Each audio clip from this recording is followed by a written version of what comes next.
magandang buhay. Mapagpalang araw sa lahat. Magluluto tayo ngayon ng baked sushi. Ayan, baked sushi. Let's go, guys. Ayan, nagpakulo tayo ng Japanese rice. Hinango na natin yan sa rice cooker at nilagyan na ng suka. Any kind of suka pwede. Japanese vinegar. Kami Chinese vinegar ang nilagay namin. Ayan. Sesame oil.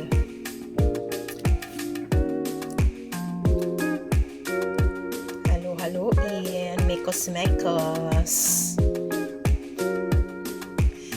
At ilagay na natin yan sa baking tray. Ay, social naman. May baking tray.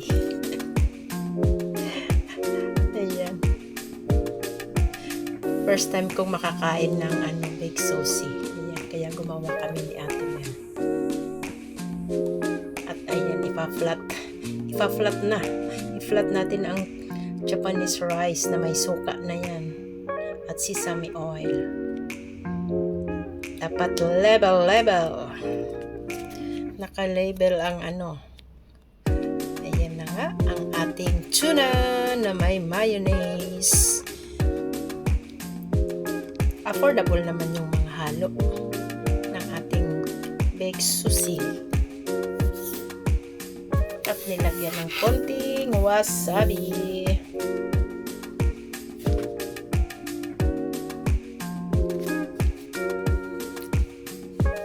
Combine uli, ihaluin uli. At ayan na.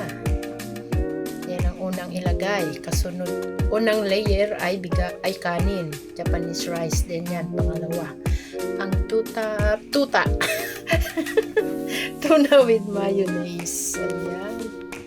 Nagbobolol na tayo at ayan ang imitation crab meat.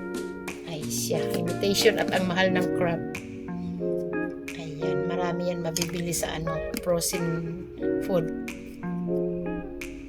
At ang ating carrots.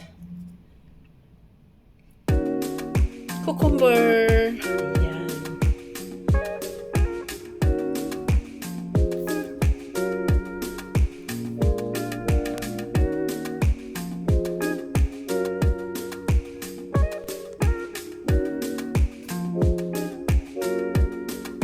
Ayan na. Ang kasunod, ang mango. Hinog na mangga po yan. Ang ating nilagay at napakaraming mangga naman pero galing naman sa China. Bibihira na yung Philippine mango dito sa Hong Kong. Karamihan na ay galing China. Ayan.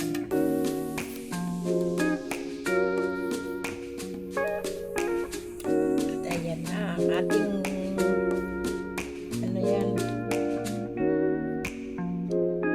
chop.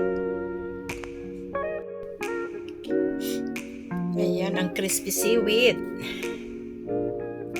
Lagyan natin ng crispy seaweed sa ibabaw.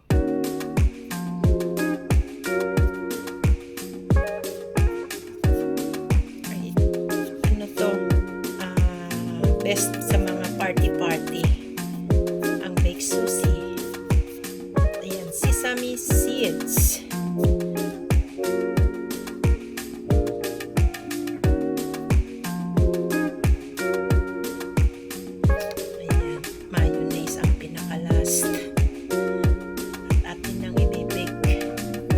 Bake lang naman yan ng mga 15 minutes. Ayan. Wow! Ang ating outlook ng baked sushi. Nilagyan pa ng konting chili sauce.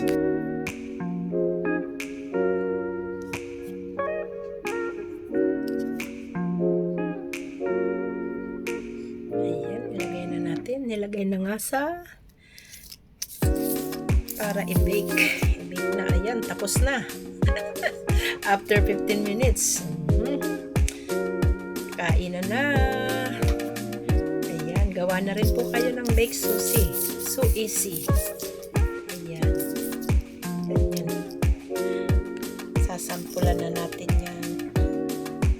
Ganyan. Yummy!